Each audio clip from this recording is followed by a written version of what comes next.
Iraq के परिवार को मैरिंगो हॉस्पिटल गुरुग्राम में मिली राहत। पैरालिसिस से पीड़ित युवा लड़के को किया गया ठीक।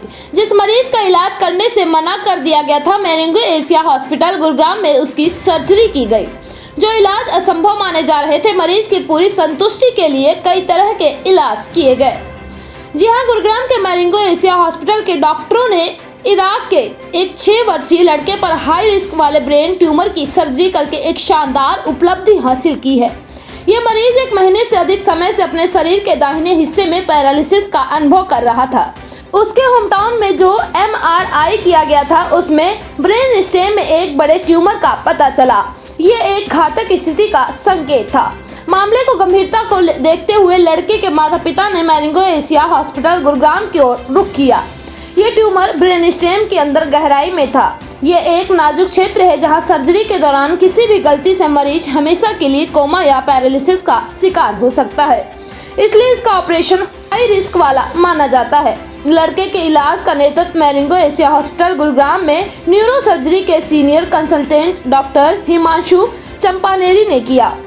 ब्रेन स्टेम ट्यूमर दिमाग के सबसे गहरे हिस्से में पैदा होने वाली असामान्य घातक वृद्धि है। इसकी वजह से ट्यूमर तक पहुंचना एक बड़ी चुनौती रहती है। शरीर के महत्वपूर्ण कार्यों जैसे नजर, सांस, अंग का मूवमेंट और चेतना वाले एरिया में ये ट्यूमर घिरा होता है। डॉक्टर हिमांशु चंपानेरी के नेतृत्व में सर्जिकल टीम ने अत्याधुनिक तकनीकों और एक एडवांस ऑपरेटिंग माइक्रोस्कोप का प्रयोग करके 6 घंटे की सर्जरी की।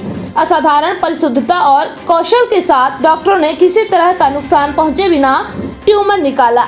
ये एक ऐसा केस था जिसमें सर्जरी के दौरान छोटी सी भी चूक गंभीर नुकसान पहुंचा सकती थी।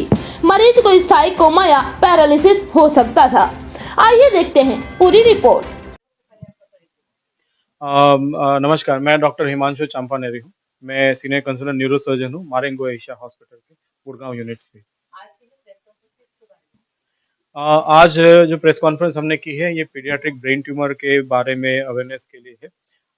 एक सफल कहानी है, जो 6 साल का बच्चा हमारे पास आया था, अपनी मदर का इकलौता बच्चा था, जिसको राइट साइड में पैरालिसिस हुआ था 1 महीने से। तो उन्होंने जब अपने यहाँ पे दिखाया और MRI किया, तो दिमाग के तने के अंदर एक ब्रेन ट्यूमर पाया गया। अब जो दिमाग का तना होता है, ये काफ़ी गहराई में होता है और ये बहुत नाजुक हिस्सा होता है, जिसके अंदर अगर ट्यूमर होता है, तो आपको पैरालिसिस कर सकता है, आपको बेहोश कर सकता है, आपको देखने में दिक्कत कर सकता है। तो तभी यहाँ पे ये ट्यूमर का ऑपरेशन करना बहुत ही जटिल होता है, बहुत ही मुश्किल होता है, रिस्क भरा होता है, जोखिम भरा होता है।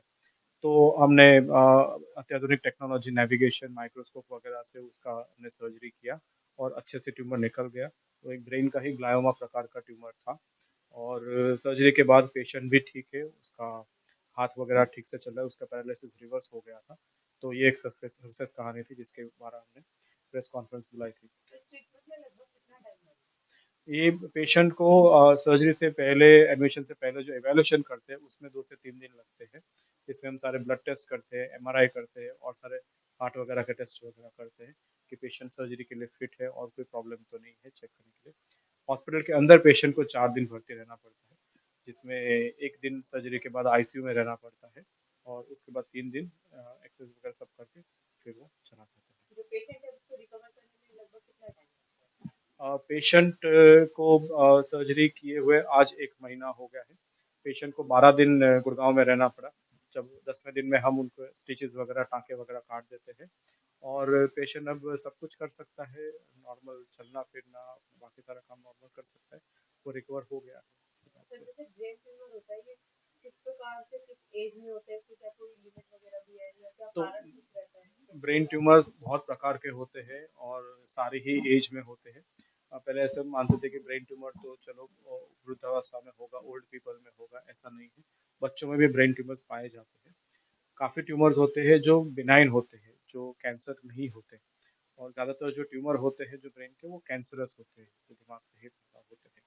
और जो कई बार आपका अगर कैंसर कहीं और शरीर में है, तो वहाँ से भी कोई एक पार्ट मेटास्टेसिस जिसको बोलते हैं, वो भी ब्रेन ट्यूमर के अंदर पाया जाता है। तो सारी एज ग्रुप में ब्रेन ट्यूमर होते हैं, अलग-अलग प्रकार के होते हैं। क्या कुछ कारण रहता है इनका होने का? ब्रेन ट्यूमर का कारण दो प्रकार के कारण होते हैं, एक जेनेटिक होते हैं, एक एनवायरमेंटल। जेनेटिक जो कारण होते हैं बहुत कम होते हैं, अगर 100 है तो उसमें 1% लोगों में ही जेनेटिक कारण होते हैं। ज़्यादातर जो कारण होते हैं वो स्पोरेडिक होते हैं, जिसमें हमें कोई ठोस रीज़न नहीं है। बट हम बोलेंगे अगर हम पौष्टिक आहार, स्वस्थ खाना-पीना रखें, अपने लाइफ को एक्टिव रखें, योगा, मेडिटेशन वगैरह करें और जो बाकी सारे जो दूषण है उससे हम दूर रहें, तो ये सब स्पोरेडिक ट्यूमर्स नहीं होने चाहिए।